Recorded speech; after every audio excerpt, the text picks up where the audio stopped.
Darkness over the empire, the vengeance of Alexander Lee. The cold blue glow of the computer screen sharply etched the angular features of Alexander Lee as he meticulously reviewed quarterly reports. Beyond his home office window, rain lashed against the glass, creating a rhythmic, relentless percussion to his late-night vigil. The sprawling mansion felt empty, despite Gloria being home, or so she claimed. His mouse cursor hovered, poised over yet another spreadsheet, when a notification flickered across the display. Thomas Reed, his private investigator, had finally delivered the weekly update. Alexander's jaw clenched, but his hand remained steady as he clicked open the message.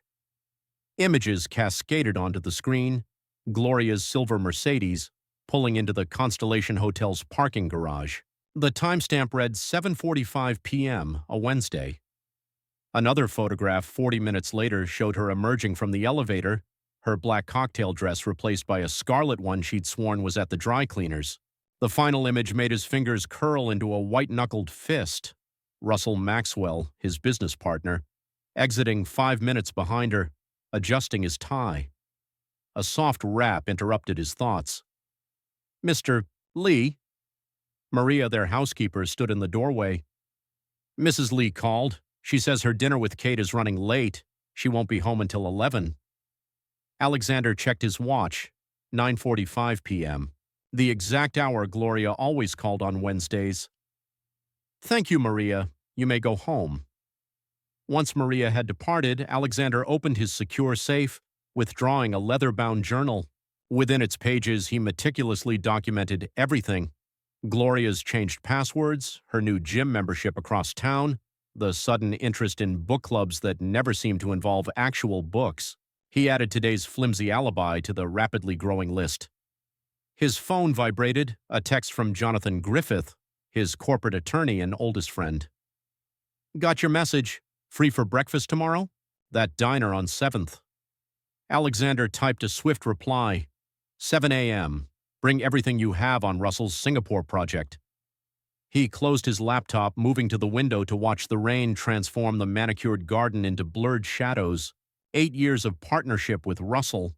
8 years since they'd built Lee and Maxwell Enterprises from a fledgling startup into a multi-billion-dollar corporation. 8 years of trust, shattered by a hotel keycard and a scarlet dress. Below, the front door opened, followed by the familiar clack of heels on marble. Gloria's laughter echoed through the house, that practiced theatrical laugh she'd perfected at charity galas. Alexander remained motionless, listening to her movements. Handbag on the console table, heels kicked off, the rustle of a coat. "Alex?" Her voice drifted up the stairs. "Still working, darling?" He turned, his face carefully composed into a mask of mild interest. "Just finishing up. How was dinner with Kate?" Gloria appeared in the doorway, her blonde hair slightly damp from the rain. The red dress was nowhere in sight. "Oh, you know Kate. 3 glasses of wine and suddenly she's spilling all her dating drama." She approached, pressing a kiss to his cheek. Her expensive perfume mingled with the familiar cologne he'd smelled on Russell during their last board meeting. "You work too hard, darling. Go to bed." "Soon. Just need to review these reports for the morning meeting." She pouted playfully. "The company would collapse without you, wouldn't it?" Her phone vibrated in her purse. She glanced at it, her expression flickering for a fraction of a second before she tucked it away. "Don't stay up too late." After she left, Alexander returned to his desk and opened a new email to Thomas Reed. "Continue surveillance.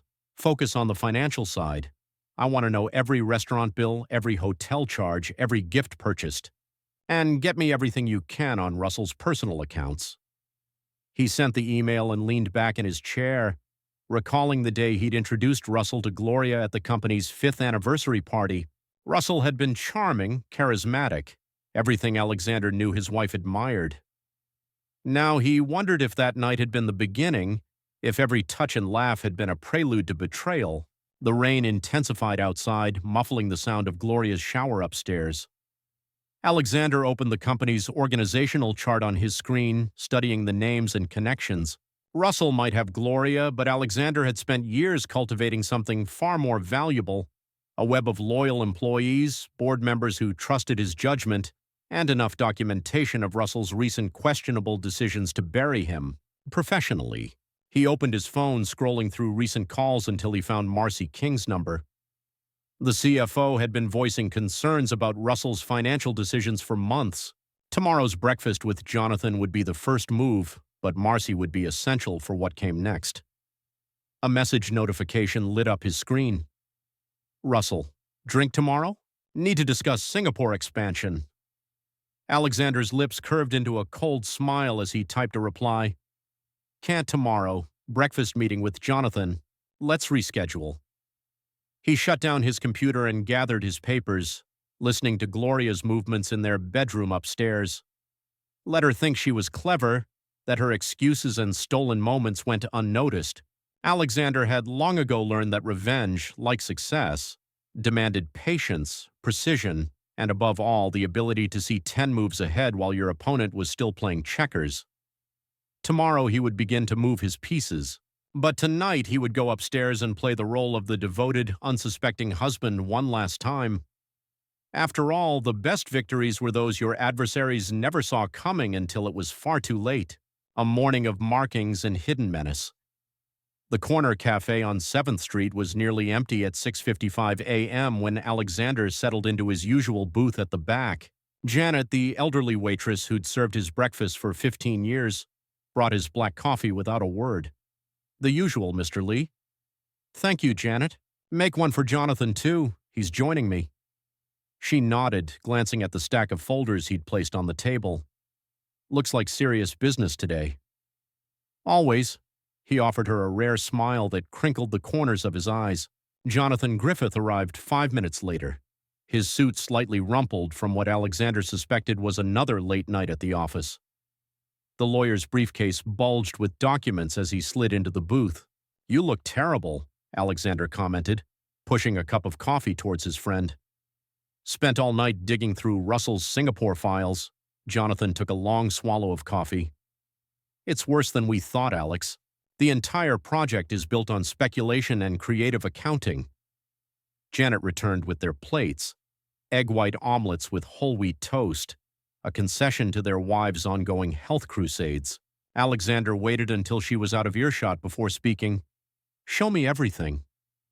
Jonathan pulled out a series of reports, spreading them across the table amidst toast crumbs. He's inflating projected revenues, using outdated market analysis to justify investments. But here's where it gets interesting. Look at the subsidiary handling the local contracts. Alexander studied the document, his fork suspended halfway to his mouth. Maxwell Pacific Holdings.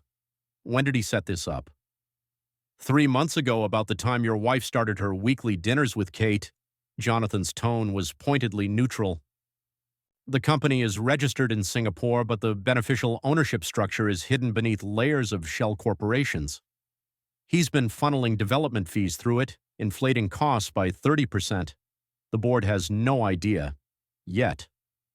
But Randall Ramsey has been asking questions. You know how meticulous he is with audit committee reports. Alexander nodded slowly, remembering Randall's support when he'd first proposed the merger that created Lee and Maxwell Enterprises. And Stephanie, Russell's wife, does she suspect anything?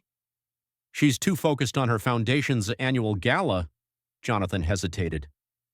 There's something else. My new girlfriend, Kate. Kate, Gloria's friend. Alexander's eyebrows lifted slightly. She started seeing her a few weeks ago. She mentioned something interesting at dinner last night. Turns out Gloria has been asking about divorce lawyers, specifically high net worth ones. The corners of Alexander's mouth tightened almost imperceptibly. Oh? Kate thinks she's going to leave you, Alex. She and Russell have been meeting at the Constellation Hotel every Wednesday for the past 3 months. Alexander's voice remained calm. I know. Jonathan stared at him. How long have you... Long enough. Alexander pulled out his phone and showed Jonathan the private investigator's photographs. I needed to be sure before I made any moves. Now I am. What's your plan? First, we need Marcy King's cooperation. As CFO, her concerns about the Singapore project will carry weight with the board. Alexander took a sip of coffee. Then we'll start quietly approaching other board members, Randall's audit questions were perfectly timed. And Gloria, let her think she's winning. Alexander's eyes hardened. She wants out. Fine, but it will be on my terms, not hers. Janet appeared with a coffee pot. More, gentlemen? Alexander waited until she was out of earshot again. How quickly can you freeze Russell's access to corporate accounts? With sufficient evidence of mismanagement, 24 hours, but we'll need Marcy's signature. Alexander checked his watch. She should be in her office by now. Tell her I'd like to meet for lunch, that new place near the office she wanted to try. He gathered the documents, his movements precise and controlled. One more thing. I need you to quietly begin divorce proceedings, but don't file anything yet. Alex, Jonathan leaned forward. Are you sure about this? Once we start, there's no turning back. Alexander placed several bills on the table, enough to cover their breakfast and leave Janet a generous tip. Russell brought this on himself. He could have had any woman in the city, but he chose my wife. Now he'll lose everything, his company, his reputation, his marriage, and Gloria. A cold smile touched the corners of his mouth.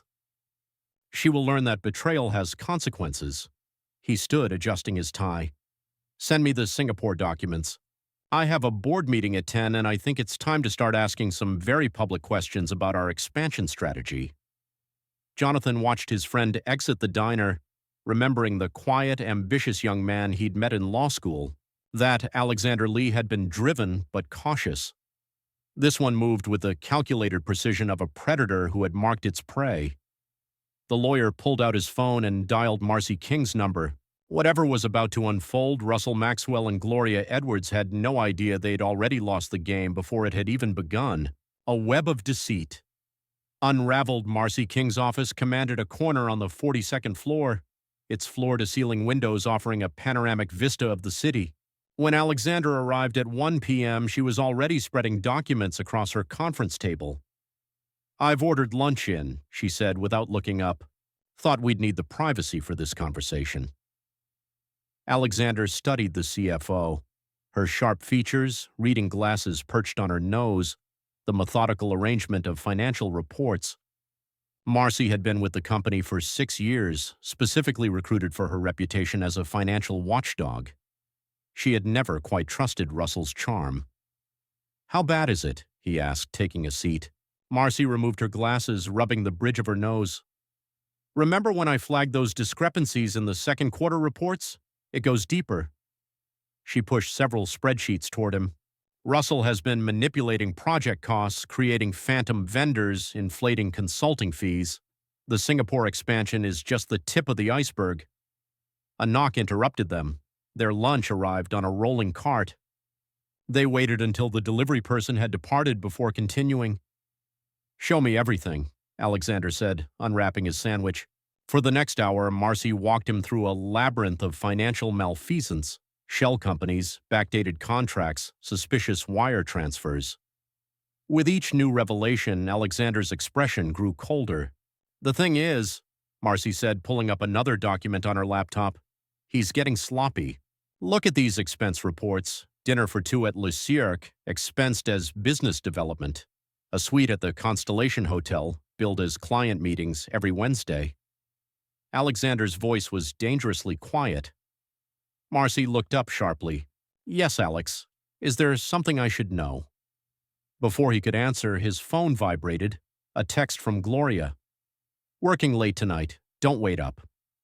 He showed Marcy the message, then opened the private investigator's photographs. Her eyes widened as she scrolled through them. That son of a bitch, she whispered. Alex, I'm so sorry. Don't be. You've just given me exactly what I need. He leaned forward. There's a board meeting next month. I need you to present a full audit of the Singapore project. Every discrepancy, every questionable decision. They'll crucify him. Precisely the idea. Alexander's smile didn't reach his eyes. But first I need you to meet someone.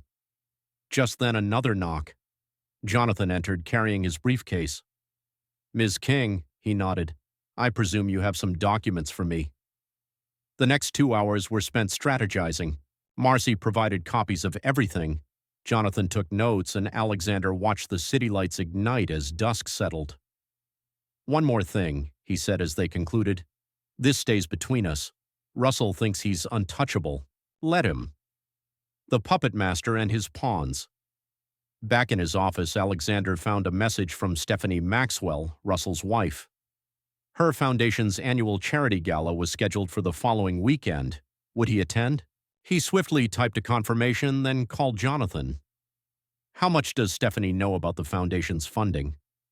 "Nothing yet. Why?" "Because Russell has been using company donations to fund it. Once the board sees Marcy's audit, the donations will dry up." Jonathan finished. "Alex, that foundation is Stephanie's life's work." "Then perhaps we should ensure she has other funding options." Alexander paused. "Set up a meeting for her next week. Tell her it's about increasing our support for the foundation." Hanging up, he stood by the window, watching the city below. Somewhere out there, his wife was with his business partner, both believing they were clever enough for their betrayal to go unnoticed. His phone vibrated again, another message from Gloria. "Missing you. Having drinks with the girls. Don't overwork." Alexander didn't reply. Instead, he opened his email and began drafting a message to Randall Ramsey requesting an emergency board meeting. The pieces were in place, the allies secured. Now all that remained was to choose the moment. He glanced at the photograph on his desk. He and Russell at the company launch, both smiling, arms around each other. Tomorrow he would remove it. Today he would let it remind him that in business, as in marriage, trust was the weapon that cut deepest when it was betrayed. The city lights blurred as night fully descended, but Alexander remained at the window, planning his next moves. In the reflection, he saw not a betrayed husband, but a chess grandmaster, setting his pieces for a game his opponents didn't even realize they were playing. The dawn of inevitable judgment. The morning sun streamed through the floor-to-ceiling windows of the Lee and Maxwell Enterprises boardroom, casting long shadows across the mahogany table. Board members filtered in, their usual pre-meeting chatter muted by the gravity of today's agenda, Russell Maxwell's proposed expansion plan. Russell stood at the head of the table, confidence radiating from him as he handed out presentation folders. "Ladies and gentlemen, what I am about to show you will transform our company's position in the Asian market." Alexander watched from his seat, noting how Russell's custom-tailored suit couldn't quite conceal the slight tremor in his hands. Beside Alexander, Marcy King methodically arranged her own stack of documents, financial reports that told a vastly different story than Russell's glossy presentations. "The Singapore project represents an unprecedented opportunity," Russell continued, clicking through PowerPoint slides. "Our initial investment of $500 million will yield returns of approximately 30% within the first 18 months. Randall Ramsey, the white-haired head of the audit committee, adjusted his spectacles. "Those are ambitious projections, Russell. What's the basis for those figures?" "Market analysis and preliminary agreements with local partners." Russell's smile remained fixed, but Alexander noticed a bead of sweat at his temple. "All documentation is in your folders." "Interesting." Randall opened his folder, pulling out a separate set of papers. "Because I'm looking at the latest market reports from Singapore, and they indicate a 15% downturn in the very sector you're targeting." The temperature in the boardroom seemed to drop several degrees. Russell's smile wavered. "Those reports must be outdated. Our research shows." "I'd like to hear from our CFO." Alexander's voice cut through the tension. All heads turned to him, his first contribution to the meeting. "Marcy, have you reviewed the financial implications?" Marcy rose, her expression neutral as she plugged her laptop into the projector. The screen filled with charts and figures that made several board members lean forward. "My team has conducted a thorough analysis of the proposed expansion." Her laser pointer highlighted key figures. "The projected revenues presented by Mr. Maxwell assume a best-case scenario that contradicts current market trends. Furthermore, we've uncovered several troubling patterns in preliminary expenditures." Russell's face flushed. "Those figures are preliminary drafts. I can explain." "Please do explain," Alexander smoothly interjected. Specifically, the $2.3 million in consulting fees paid to Maxwell Pacific Holdings, a company coincidentally registered in Singapore 3 months ago. The boardroom erupted in whispers. Russell clutched the edge of the table, his knuckles white. That's standard practice for international operations. We needed a local entity. A local entity that lists you as the sole beneficiary? Randall's question sliced through the air like a knife. That's not standard practice, Russell. That's a conflict of interest. Alexander! Russell turned to his partner, desperation coloring his voice. You know how these deals work. Sometimes we need flexible arrangements to navigate local regulations. Alexander met his gaze coldly.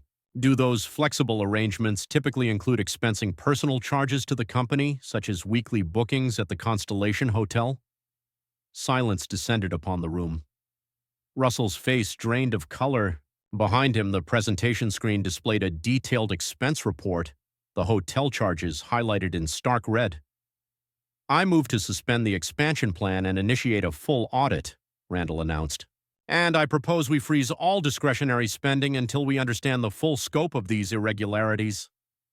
I second that motion, another board member called out.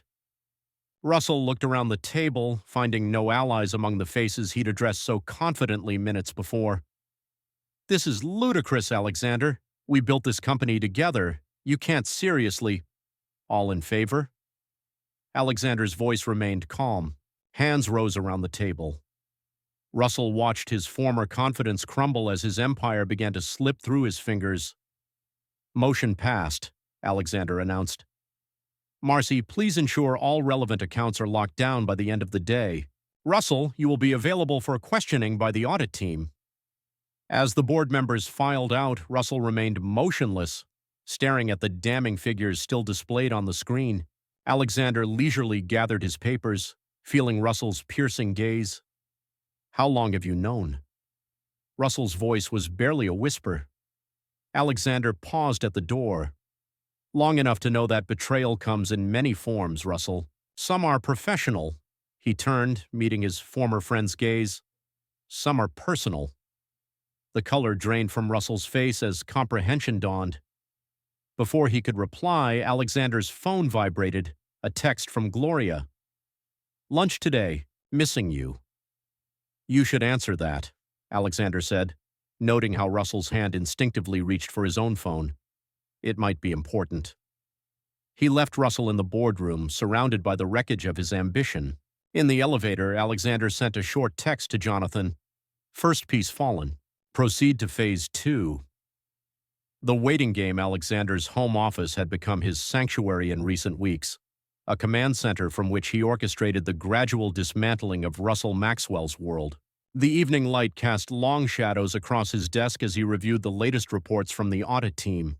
The soft click of heels on the hardwood announced Gloria's presence before she appeared in his doorway, dressed in an ensemble that cost more than most people's monthly salary. You've been unreachable all day.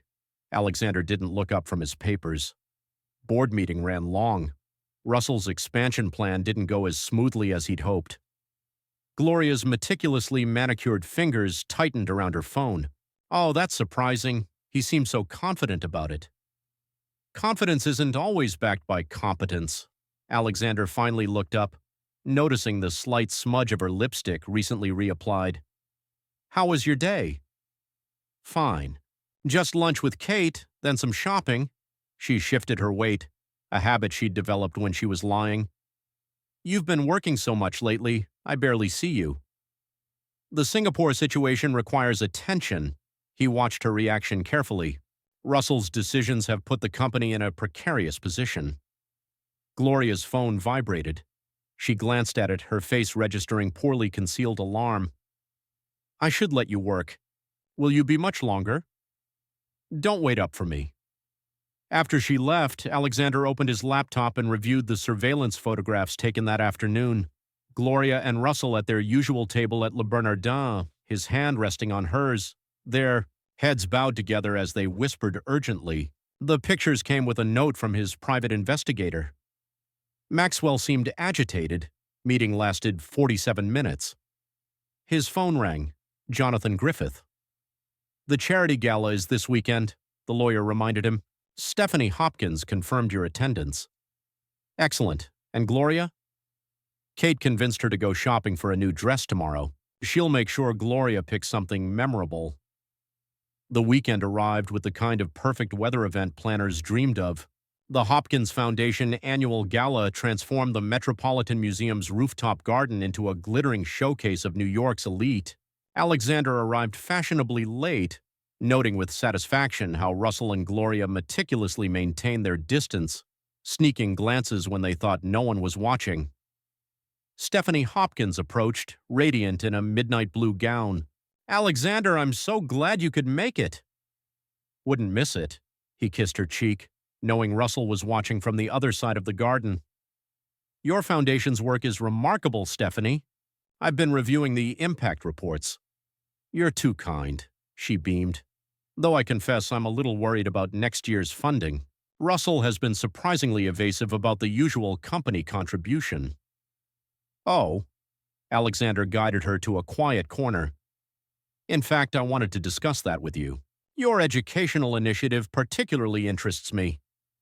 As they spoke, he positioned them to be within earshot of where Gloria stood with Kate, pretending not to observe Russell's increasingly desperate attempts to network with board members who suddenly found their champagne glasses unusually fascinating. "Your work is impressive," Alexander said, raising his voice slightly. "It would be a shame if anything threatened its funding." Stephanie's eyes widened slightly. "What do you mean?" "Let's just say it might be worth examining the foundation's financial structure, perhaps over lunch next week. I might have some suggestions for ensuring its long-term stability." Later, as the party wound down, Alexander observed Gloria and Russell share a brief, tense conversation near the elevators. Their careful distance, the way Gloria's hands worried her clutch, Russell's slight headshake, all spoke of growing panic. His phone vibrated with a message from Marcy. Audit team found something major. Emergency board meeting called for Monday. Alexander smiled, sipping his champagne as he watched his wife and his business partner realize their carefully constructed world was beginning to crumble. The trap was almost ready to spring, but timing, as always, was crucial. Monday morning arrived with a torrential downpour, the echoes of betrayal. Monday morning dawned with an unrelenting downpour. The calculated steps of Alexander's vengeance were now set in motion. This was no mere game. It was war. He knew that today, everything would change. This city, Manhattan, had transformed into a labyrinth of black umbrellas and the deafening roar of traffic. Alexander sat in his office, watching the sheets of rain stream down the glass as reports from the audit team flooded his inbox. A knock at the door. It was Jonathan, looking grimmer than usual. "Russell's been trying to access restricted accounts all morning. 3 attempted transfers to Singapore." "Desperate men make desperate choices." Alexander turned from the window. "What's his financial standing?" "Bad and getting worse. He staked everything on that expansion, and the board has frozen the project." Jonathan shook his head. "He's beginning to crack." As if on cue, Russell burst into the office. His usual polished demeanor had been replaced by barely contained panic. "This has gone too far, Alexander. Call off the audit." "Sit down, Russell." Alexander's tone made it clear it was not a request. "Jonathan, leave us." Once Jonathan had departed, Russell paced the office like a cornered animal. "You're destroying everything we built. For what? Some corporate disagreement?" "Is that what we're calling it?" Alexander's voice remained deadly calm. "This afternoon, the board of directors will receive a full report on your financial irregularities, unauthorized accounts, embezzled funds, fabricated consulting fees." He paused. "Personal expenses paid by the company, including quite a few hotel rooms." Russell froze. "Alex, please don't." Alexander raised a hand. "Did you truly believe I wouldn't find out? That I wouldn't notice as my wife and my business partner stole not only my money but my time, my trust? It's not what you think." "It is precisely what I think." Alexander opened a folder on his desk. "You were sloppy, Russell. The affair made you careless. Now you will lose everything, your position, your reputation, your marriage. You won't prove a thing." "I already have." Alexander slid the folder across the table. Board meeting at 2. I suggest you use the time until then to consider your resignation. It might salvage what's left of your reputation. Russell snatched the folder, his hands trembling as he thumbed through the damning evidence of his downfall. Without another word, he bolted from the office. The rest of the morning unfolded in a whirlwind of meetings and phone calls. By lunchtime, news had spread through the office that something monumental was afoot. Alexander finished his sandwich, reviewing his board presentation one last time. His phone lit up with a message from Gloria. "We need to talk. Coming to your office." Minutes later, she appeared in his doorway, her usual confidence replaced by a jittery energy. "What did you do to Russell?" "I did nothing to Russell," Alexander replied calmly. His own actions caught up to him. "He's falling apart. He called me this morning talking about leaving the country. And are you concerned about your lover or your lifestyle?" Alexander's question cut through her protests. "Don't worry, Gloria, you'll both get precisely what you deserve." She stared at him, realization dawning. "You knew. All this time, you knew about us? Did you truly think you were that clever? Wednesday dinners with girlfriends, mysterious business meetings." He rose, walking to the window. "You should go home, Gloria. Gather what you hold dear. The next few days will be unpleasant." "You can't do this to us." "I already have."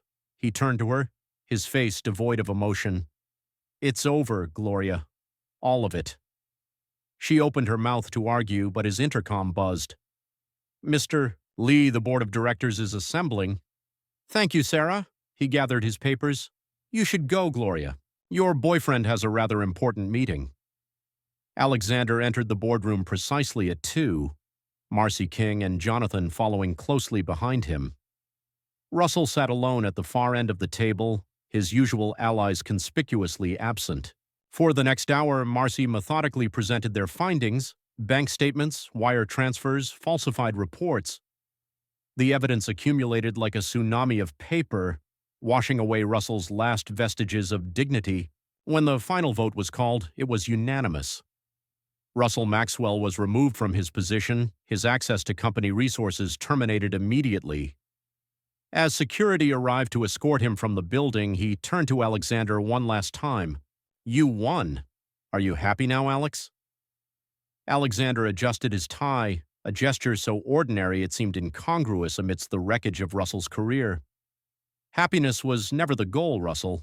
Justice. Later that evening, Alexander sat in his home study, waiting. The house creaked with familiar sounds. Gloria's heels on the stairs, her nervous energy palpable even through the closed door. His phone buzzed one last time, a message from Jonathan. "All done, all accounts frozen, divorce papers prepared." Alexander closed his laptop, listening to the approaching footsteps of his wife. The trap had sprung perfectly, but there was one last scene to play.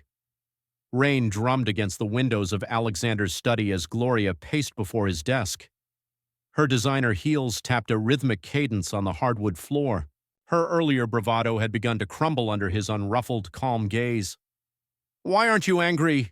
she demanded again, her voice rising. "I just told you I've been sleeping with your business partner for months." Alexander leaned back in his leather chair, studying her like a scientist observing a particularly predictable experiment. "Tell me, Gloria, in all those months of clandestine meetings with Russell, did you ever wonder why it felt so easy? Why I never questioned your Wednesday dinners or your sudden interest in Kate's dates?" Color drained from her face. "What do you mean?" "I mean," he said, opening his laptop, "that Russell is about to learn a significant lesson about mixing pleasure with business." He rotated the screen toward her, displaying a series of documents that caused her to sway, then collapse into a chair. "This is impossible," she whispered. "An extraordinary board meeting concluded 1 hour ago. Russell's unsatisfactory management and financial irregularities necessitated an emergency restructuring." A cold smile played on his lips. "Your lover doesn't know it yet, but his company now belongs to me and his wife." Gloria's perfectly manicured nails dug into the armrests. "You're lying. Russell would have told me if he were losing everything? If his Singapore project were a house of cards built on embezzled funds?" Alexander rose, walking to his liquor cabinet. Russell is too busy watching his empire crumble to warn his mistress. Would you like to see the termination documents? They are quite comprehensive. Termination? She scrambled to her feet. You can't fire him. He built this company with you. And then he betrayed everything we built. Alexander poured himself a whiskey, offering her none. The board of directors voted unanimously. Russell will be removed as CEO tomorrow morning.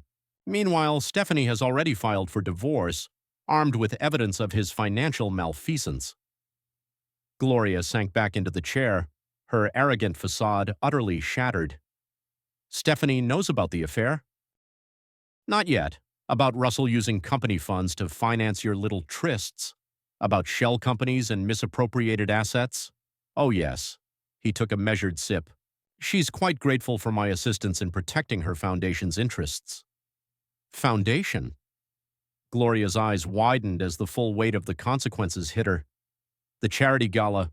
When you told Stephanie it would be a shame if anything jeopardized the funding. I was making sure she understood her options. Alexander's phone vibrated.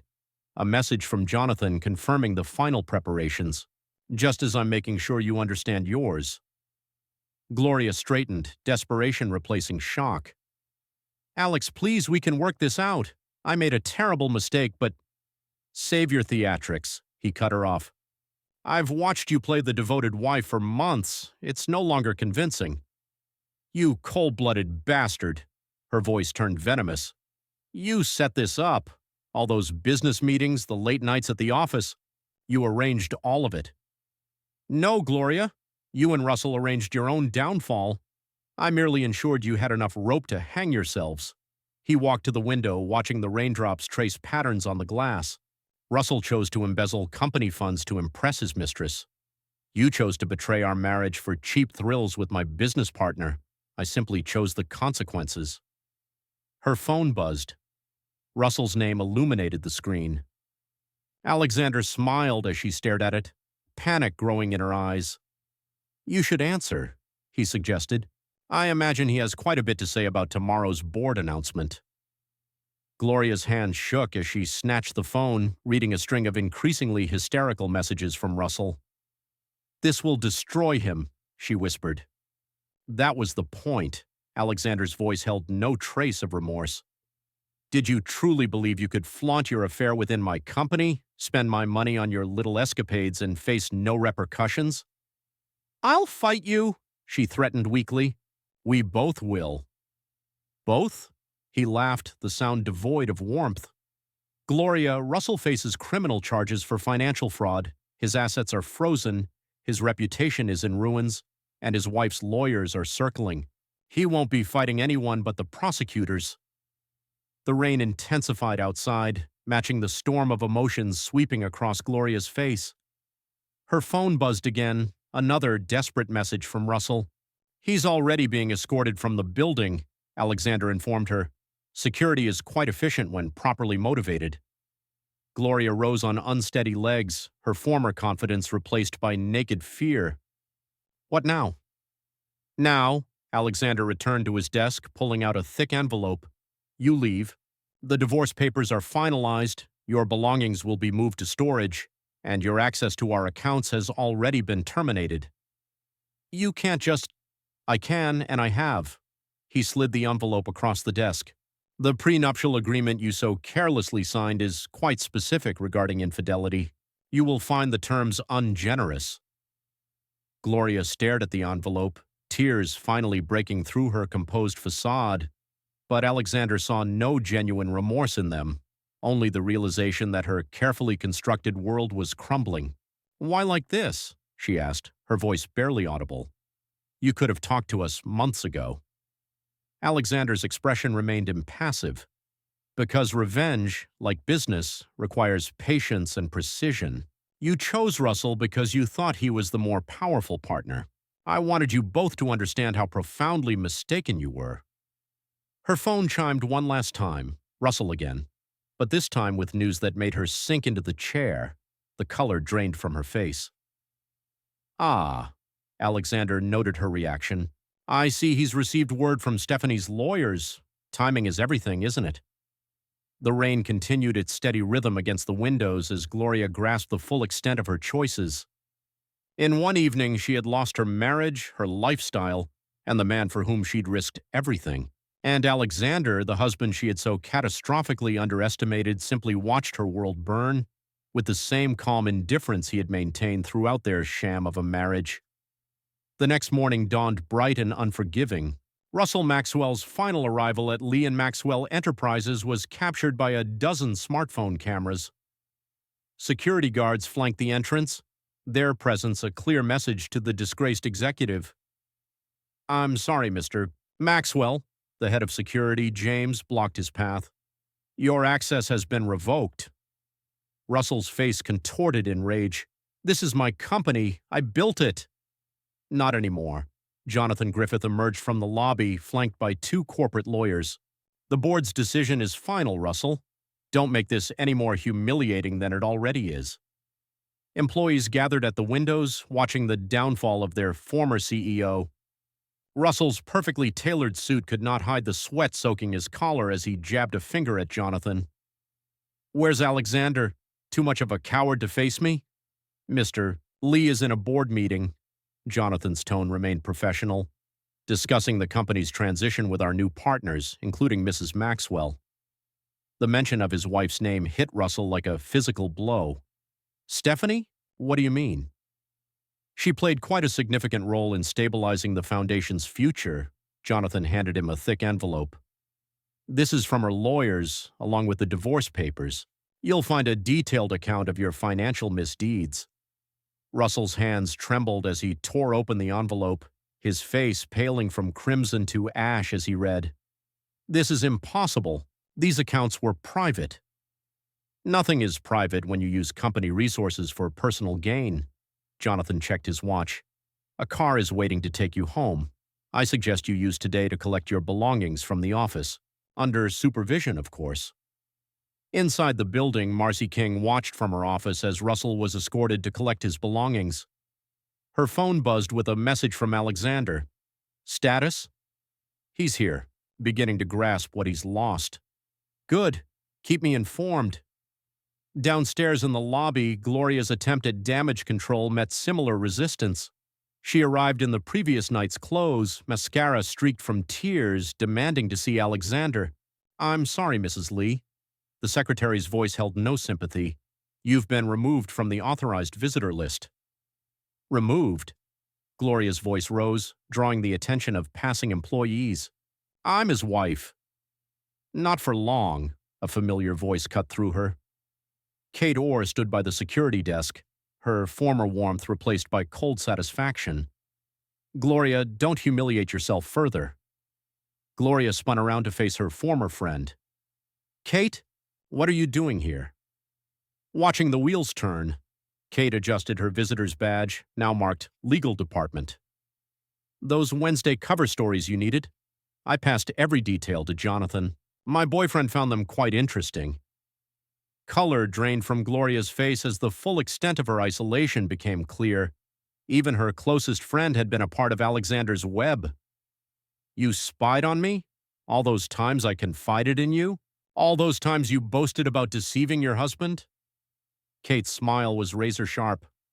"About how Alexander was too busy with work to notice? I suppose he noticed more than you thought." Security approached as Gloria's voice escalated into a shriek. Upstairs, Russell watched from the conference room where he was gathering his belongings, unable to help or even acknowledge her without worsening his own predicament. The reckoning begins. Meanwhile, in the hushed confines of the main boardroom, Alexander sat across from Stephanie Hopkins Maxwell, meticulously reviewing the foundation's new funding structure.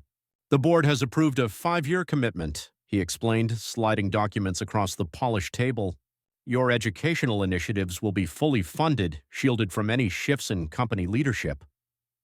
Stephanie's hands were still as she signed, a stark contrast to the storm brewing within her. "I should have seen what Russell was doing. He deceived so many." Alexander's tone held no judgment, only a chilling pragmatism.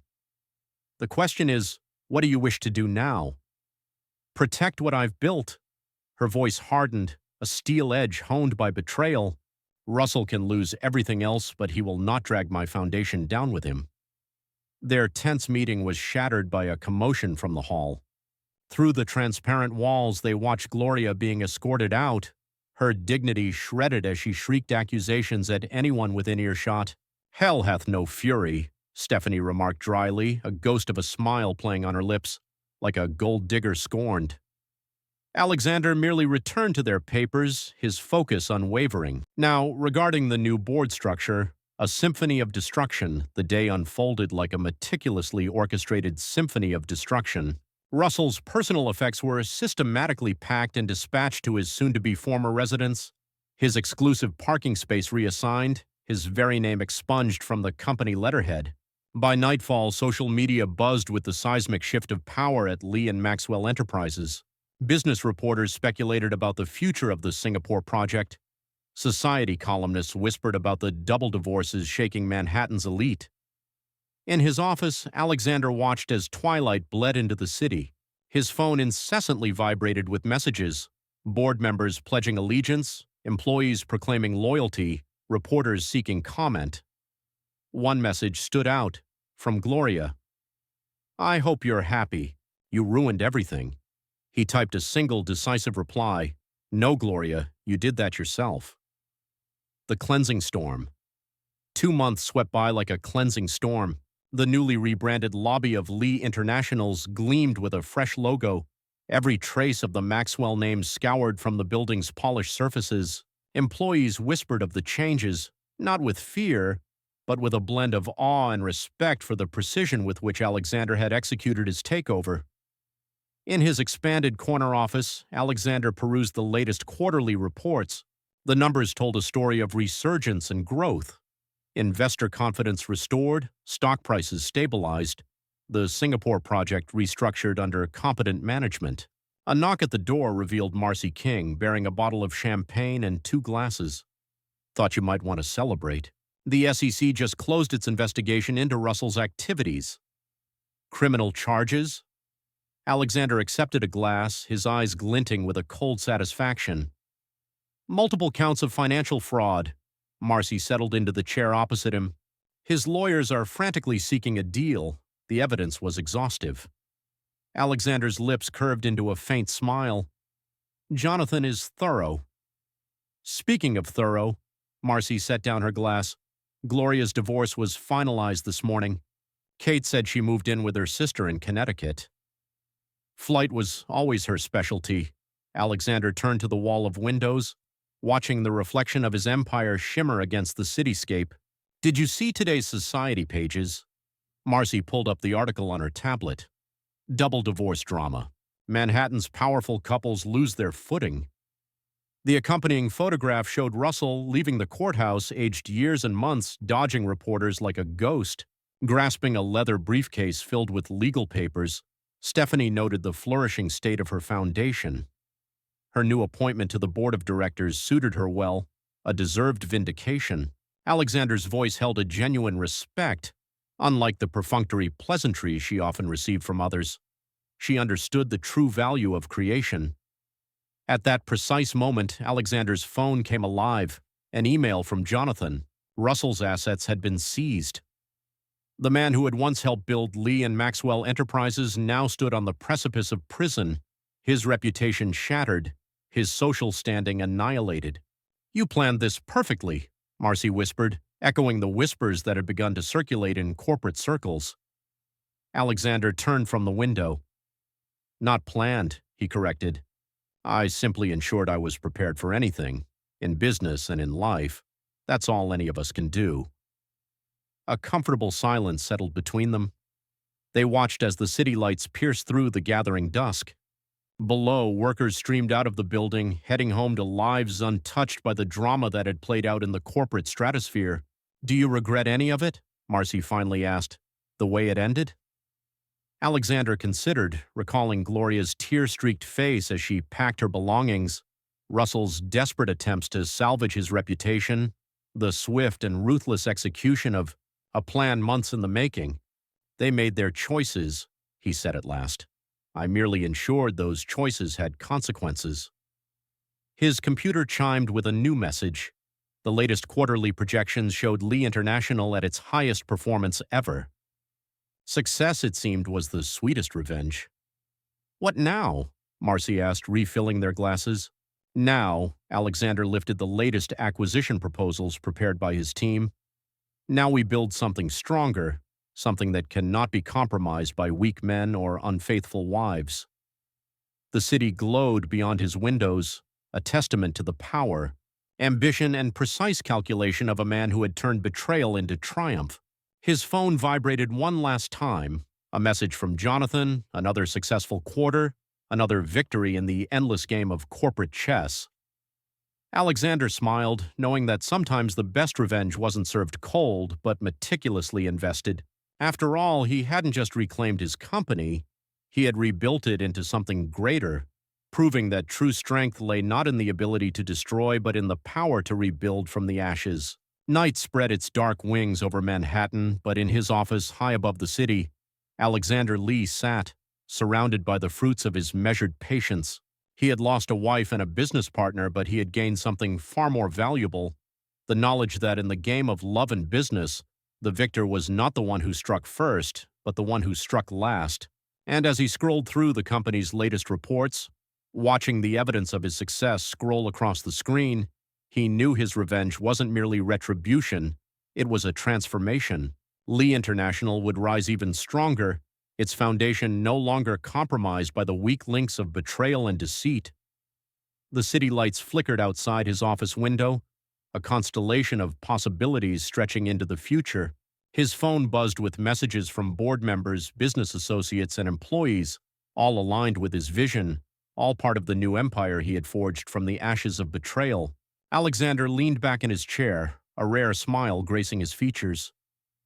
Sometimes, he mused, the best revenge isn't simply destroying what was lost, it's creating something better in its place. And as the night deepened around his transformed kingdom, he knew this was only the beginning of a new chapter, written entirely on his terms. Epilogue. 5 years later. In 5 years, the Manhattan skyline had changed. New towers reached for the clouds, but none rose as prominently as the gleaming headquarters of Lee International. The company's transformation from a partnership built on betrayal to a global powerhouse under Alexander Lee's sole leadership had become a case study in corporate resilience for the Harvard Business School. In his expansive top-floor office suite, Alexander reviewed the latest acquisition reports. The company's market value had tripled since Russell Maxwell's dramatic fall. Every success was a testament to a truth Alexander had always known. Some betrayals, if handled correctly, could become opportunities. A knock at the door revealed Jonathan Griffith, now Lee International's chief legal counsel, and his wife, Kate. Their 2-year marriage was a more modest celebration of a different victory, the union of two people who had helped engineer one of Manhattan's most spectacular downfalls. "Thought you'd want to see this," Jonathan said, placing a newspaper on Alexander's desk. The headline made him smile. Former executive Russell Maxwell denied early release. 3 years in, 2 more to go, Kate observed, settling into one of the guest chairs. The judge wasn't impressed by his appeal for leniency. Alexander scanned the article. Russell's fall had been spectacular and complete. After the SEC investigation exposed the full extent of his financial crimes, he had agreed to a plea deal. 5 years in a minimum security prison, full asset forfeiture, and a lifelong ban from holding office in any public company. "Any news from Gloria?" he asked, though he already knew the answer. Kate's smile held a faint hint of satisfaction. "Still holed up in Connecticut. Her sister finally kicked her out last year. Apparently, living on family charity gets old. She's working as a real estate agent now, trying to piece a life back together.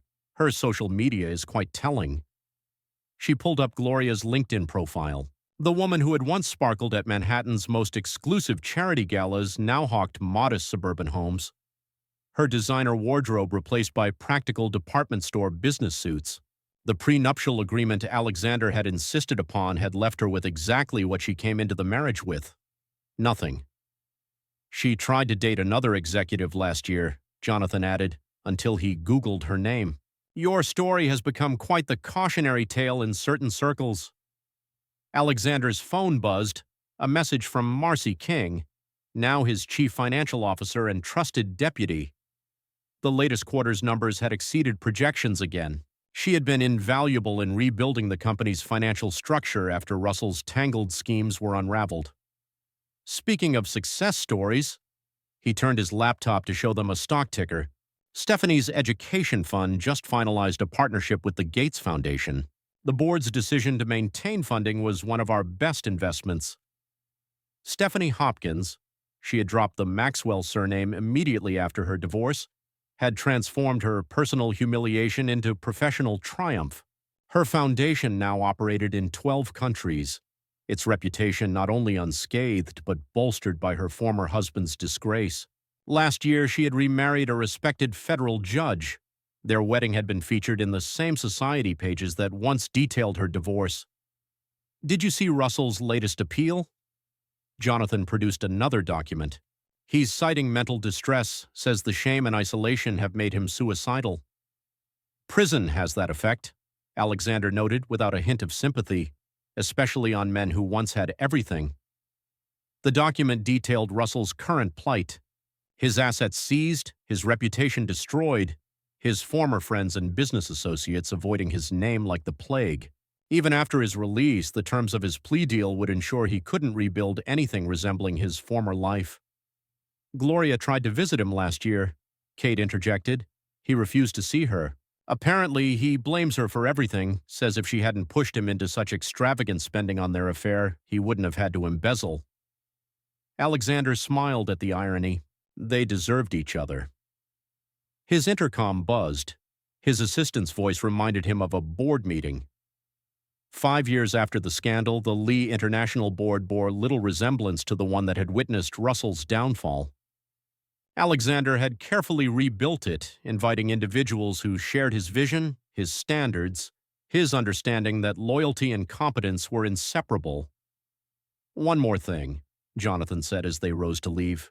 Gloria's lawyer reached out again. She's written some kind of memoir and wants to know if you'll waive the NDA in the divorce settlement. Absolutely not. Alexander's voice held no emotion. She chose her story when she chose to betray our marriage. She is not permitted to profit from it. After they left, he walked to the wall of windows, surveying the empire he had not merely saved, but exponentially expanded. The view reminded him of another evening 5 years ago, watching his wife's and business partners' worlds crumble. Now he watched the lights of his company shine brighter than ever, each floor representing a new level of success, built on the ashes of their betrayal. His phone vibrated with a news alert. Russell Maxwell's latest business venture, a small consulting firm attempted after his first year in prison through a proxy, had filed for bankruptcy. Even from behind bars, Russell had tried to rebuild, leveraging contacts from his glory days, but Alexander's influence ran deep. A quiet word from him had deterred potential clients. A second message followed, this time from the private investigator he still retained to monitor certain situations. Gloria's latest attempt to rebuild had failed. Her real estate career in Connecticut barely covered the rent on a one-bedroom apartment in a decidedly unfashionable neighborhood. The detective's photos showed a woman aged beyond her years, the expensive treatments and pampering she once took for granted now beyond her means. She had tried to date within her new social circle, but her past followed her like a shadow. A single Google search was enough for the stories to appear everywhere. Manhattan's most notorious affair now had its own Wikipedia page, a cautionary tale of greed and consequences that made potential suitors vanish. A knock at the door revealed Marcy King, tablet in hand. The Singapore expansion is exceeding projections. Ironic, considering it was Russell's disaster there that helped us uncover everything. Sometimes failure becomes the bedrock for greater success, Alexander mused, gesturing for her to sit. Their weekly strategy sessions had become a cornerstone of Lee International's growth. Unlike Russell, Marcy understood that true power came from creation, not appropriation. Have you heard about Stephanie's latest project? Marcy pulled up a presentation. Her foundation's education initiative is revolutionizing access to STEM education in developing nations. The Gates Foundation partnership is just the beginning. Alexander nodded, recalling how Stephanie had transformed in the wake of the scandal. She had taken the remnants of her life with Russell, the social connections, the foundation he used as a tax shelter, and built something genuine. Her new husband, federal judge James Cornell, had proved to be the perfect partner in her resurgence. The annual charity gala is next month, Marcy continued. Stephanie hopes you'll attend. It's at the Met Museum again. The very place where it all began to unravel for them, Alexander noted. He didn't miss the symmetry. 5 years ago, Russell and Gloria could barely look at each other there, knowing their world was collapsing. His computer chimed with a new email from Jonathan. Further developments in Russell's case. His appeal had been officially denied. The psychological assessment confirmed the authenticity of his claims of mental distress, but not their legal relevance. The judge's remarks were particularly scathing. Mr. Maxwell's suffering appears to stem not from genuine remorse, but from the consequences of his own actions. Did you see his daughter's wedding announcement? Marcy asked quietly. Alexander had. Russell's only daughter, Lauren Maxwell, had married last month. The announcement had deliberately mentioned only her mother, Stephanie, and new stepfather. Russell's name was conspicuously absent, his incarceration making his presence impossible. Even his contribution to the wedding, the meager funds he could still access, had been rejected. The foundation is her primary focus now, Marcy added, working with her mother, trying to salvage something positive from her father's disgrace. A notification flashed on Alexander's phone, an alert from his building's security. Gloria was attempting to enter the lobby again, claiming she had important documents for him. Like her previous attempts over the years, each more desperate than the last. This one ended with security firmly but politely escorting her out. Still trying, Marcy observed. Still failing, Alexander corrected. Some lessons take longer to learn. His calendar reminder blinked. Dinner with Jonathan and Kate for their 2-year anniversary. Their relationship, forged in the ashes of betrayal, had blossomed into something genuine. Kate's role in exposing Gloria's infidelity had brought her not only Jonathan's affection, but a trusted position in Lee International's expanding legal department. The book deal rejection came in, Marcy mentioned, pulling up another email. A fourth publisher has passed on Gloria's memoir. Apparently, even with the NDA waived, no one wants to touch a story that makes the author so unlikable. Alexander smiled faintly. Karma writes better endings than any publisher. The city lights began to shimmer as dusk settled. Each window in the surrounding towers a reminder of how far he had come since that rainy night when he first saw the private investigator's photos. His empire had grown, strengthened by the very crisis that was meant to cripple it. The next morning brought news that silenced Alexander. Russell Maxwell had attempted suicide in his prison cell. He had survived, but the incident report painted a picture of a man utterly broken by the weight of his choices. He left a note, Jonathan reported during their emergency breakfast at the corner cafe, in the very same private booth where they had plotted Russell's downfall 5 years ago. Mostly incoherent, but he mentioned Gloria, said she was beautiful poison who destroyed everything he built. Alexander stirred his coffee, remembering the ambitious partner who had helped build Lee and Maxwell Enterprises. Send flowers to Stephanie and Lauren. They may have divorced him, but they shouldn't learn about this from the media. Already done, Jonathan pushed a folder across the table. There's something else. Gloria's sister finally talked to the press. Apparently, Gloria's been on a downward spiral ever since she lost her real estate license last month. Something about falsifying documents to inflate her sales. Old habits, Alexander remarked dryly. She never understood that success requires more than just appearances. Their conversation was interrupted by another message, this time from Stephanie. Her foundation's new educational center was opening next month. Would Alexander be willing to cut the ribbon? The press would love the symmetry. The man who saved the foundation from her former husband's malfeasance helping to launch its greatest achievement. Life has a way of coming full circle, Alexander observed, typing his agreement. Stephanie built something real. Gloria and Russell just built illusions.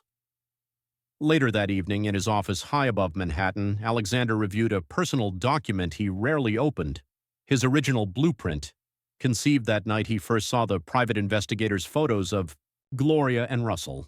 Every step was there: the meticulous gathering of evidence, the strategic positioning of allies, the precise timing of each revelation.